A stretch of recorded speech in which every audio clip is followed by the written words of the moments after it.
Hi everybody, welcome to NebraskaLandlord.com. My name is Paul Vacheski, and this is video number 3 of 3 discussing what landlords and property managers need to know before they hire or when they hire subcontractors.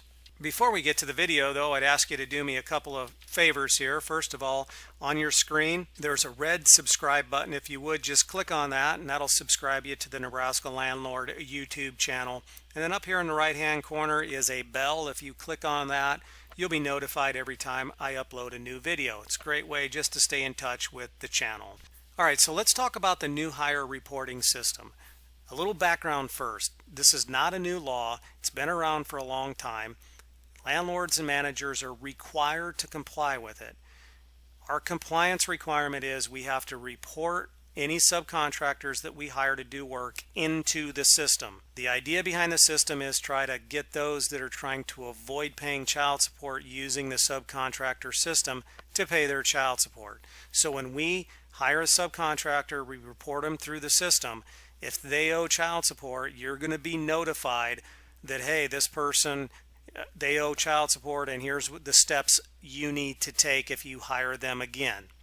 All right, so the requirement is we have 20 days from hire or rehire of the subcontractor to report them into the system.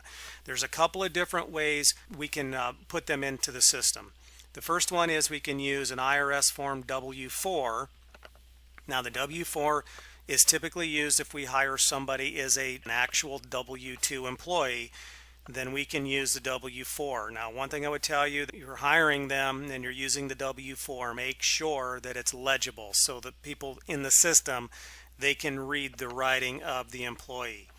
The second way is the new hire reporting form. That's the most common way of reporting. That's how I do it.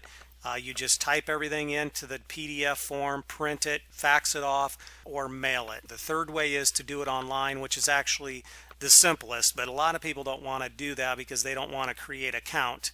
You have to create an account for the reporting, and a lot of people don't want to do it. So let's take a look at each one. The first one is a W-4. As you can see here, it's pretty standard. We've all seen this before. Again, this is typically what employers use when they're hiring an employee. The second and most common way is actually using the new hire reporting form. I'm going to have links to all of this down in the remarks so you can get access to the form. So all you do is fill it out. The top part is your information. Fill out your information right here, and then the subcontractor's information here. Now notice it says employee information.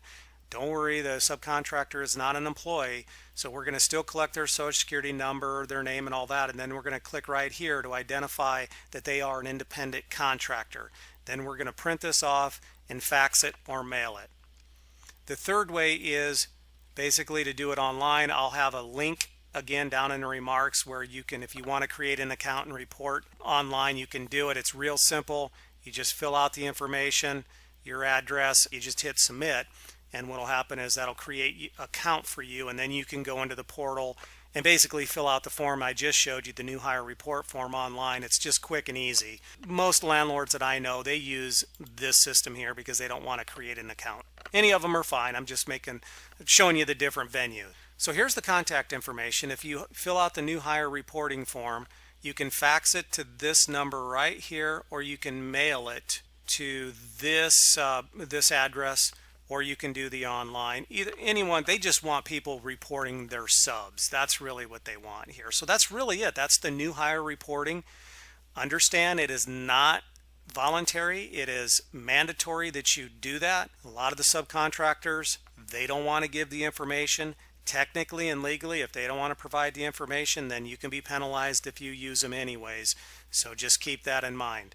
The last thing I'd like to do is real quick, don't forget to subscribe. And also I'd like to thank Cam Weesey. She's an industry friend.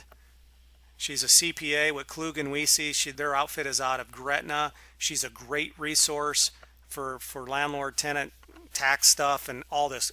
Everything that we talked about in the last 3 videos, the content came from Cam. There's her contact information. If you're looking for, if you need a new CPA, I recommend that you call her. She's real involved with the industry. She's worked with the Metro Omaha Property Owners Association for several years. So just a quick shout out to Cam. Thank you very, very much for over the years, all the support and information you've provided me and the industry. So that's all I have. Do me a favor, don't forget to subscribe and hit the little bell. And if you have a question, please leave your comment, ask your question. I'll respond, I promise. Till next time, happy landlording.